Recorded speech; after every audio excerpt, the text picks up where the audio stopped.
Le ministre français de la Santé a démissionné en signe de protestation contre le résultat copyright Ludovic Marin AFP et Getty Images. Vincent Martini, professeur de politique à l'université de Nice, prévient que ce n'est pas toujours le cas. Nous en sommes arrivés au point où les partis d'opposition pourraient s'unir pour faire tomber le gouvernement parce qu'ils pensent avoir quelque chose à gagner, dit-il. La méthode de gouvernement de Macron est épuisée et elle ne correspond pas à ce que veulent le Parlement et le pays.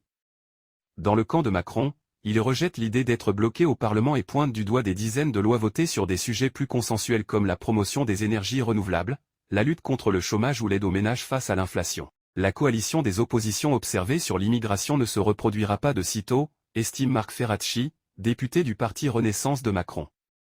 Nous devons simplement continuer d'avancer en janvier et revenir aux réformes importantes qui mettent en valeur nos points forts, comme rendre l'économie plus dynamique et supprimer les formalités populistes. Avec les 2/3 de sa présidence derrière lui, Macron n'a toujours pas été en mesure de tenir l'engagement qu'il avait pris lors de sa première élection en mai 2017 après avoir battu Le Pen, gouverné de manière à neutraliser l'attrait des populistes comme son.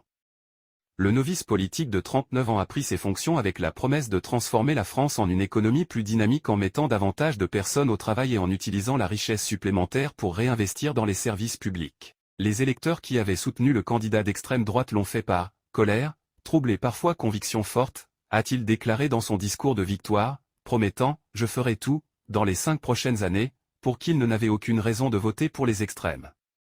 Les observateurs politiques au pays et à l'étranger ont salué sa victoire, survenue peu après que Donald Trump a remporté la Maison-Blanche et que le Royaume-Uni a voté pour le Brexit, comme un signe qu'il était possible de résister à la montée du populisme.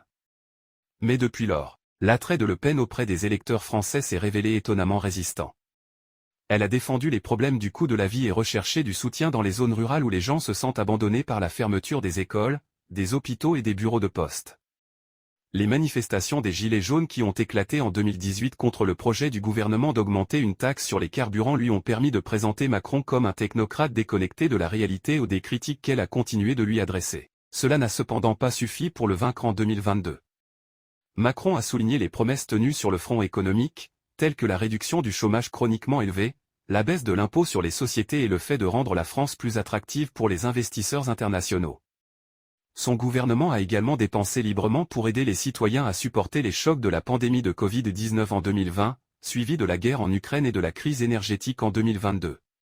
Dans le secteur public, les enseignants et le personnel de santé, longtemps sous-payés par rapport aux normes de l'OCDE, ont reçu des sommes considérables.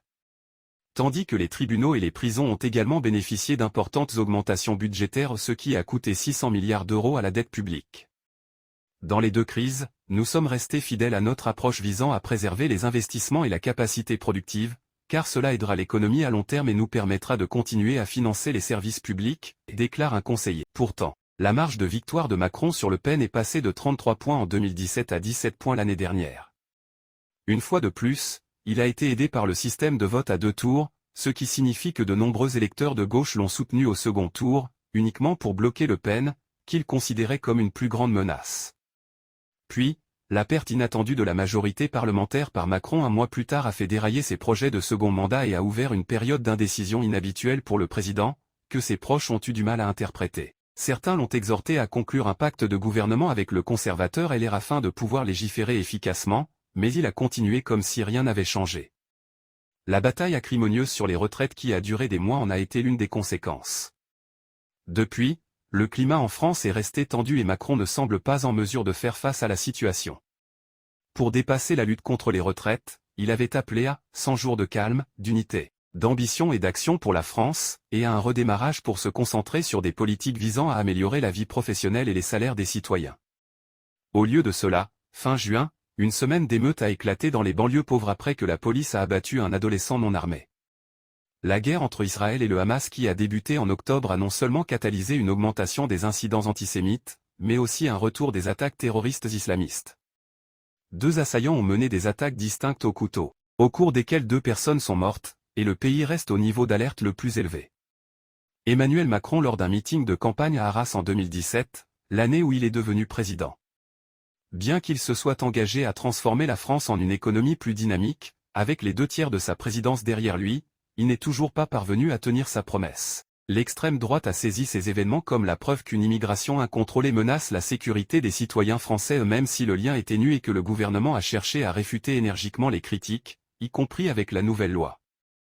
Le Pen et son lieutenant Jordan Bardella, 28 ans, qui dirige le parti RN, se sont hissés aux 3e et 4e places dans les sondages auprès des personnalités politiques les plus populaires en France.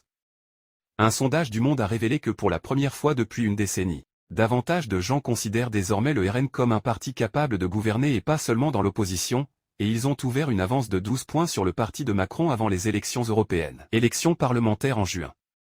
Face à une telle résurgence de l'extrême droite, que reste-t-il sur la liste des choses à faire de Macron pour le temps qu'il lui reste au pouvoir?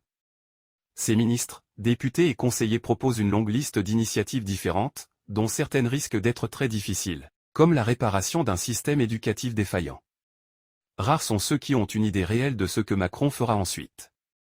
Un allié de longue date l'a décrit comme « hésitant, impatient, incertain et dans une période de grande solitude, alors qu'il cherche une voie à suivre ».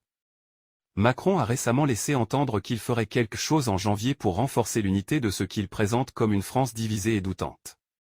Il est temps de rencontrer la nation, redonner un sentiment d'espoir et d'appétit pour l'avenir, a-t-il déclaré. Un remaniement gouvernemental visant à nommer un nouveau Premier ministre semble probable après la lutte contre l'immigration. Le président considère toujours que pousser la France vers le plein emploi équivalent à un taux de chômage de 5%, contre environ 7% actuellement est sa mission principale, car une plus grande participation au marché du travail se traduit par plus de richesses et plus d'impôts pour les caisses de l'État. Le membre du gouvernement estime qu'il est urgent de réparer les hôpitaux, les écoles et les tribunaux français, afin de lutter contre le sentiment de déclin, qui gangrène une partie de la population française et la laisse ouverte aux appels des populistes. Cela ne peut pas prendre 70 jours pour renouveler un passeport ou des semaines pour consulter un médecin, et il faut avoir la certitude que vos enfants reçoivent une bonne éducation, explique la personne. Ces questions quotidiennes semblent loin des promesses de haut vol faites par Macron en 2017, mais elles pourraient être essentielles pour garantir que son successeur ne torpille pas son héritage. Lorsqu'on lui demande quelle politique pourrait maintenir Le Pen à l'écart de l'Élysée, Bruno Le Maire, ancien ministre des Finances et de l'économie de Macron, répond en partie par une métaphore, c'est comme si nous avions roulé le rocher presque jusqu'au sommet de l'Élysée. La montagne et une dernière poussée est nécessaire pour s'assurer qu'elle tombe du côté droit, de ce côté-là se trouve une France plus confiante et prospère sur le plan économique, où l'autorité de l'État est respectée, a-t-il soutenu. Sa réponse impliquait que le rocher pouvait toujours reculer et les écraser tous. Si Le Pen était élu, ce serait un échec collectif, estime Le Maire.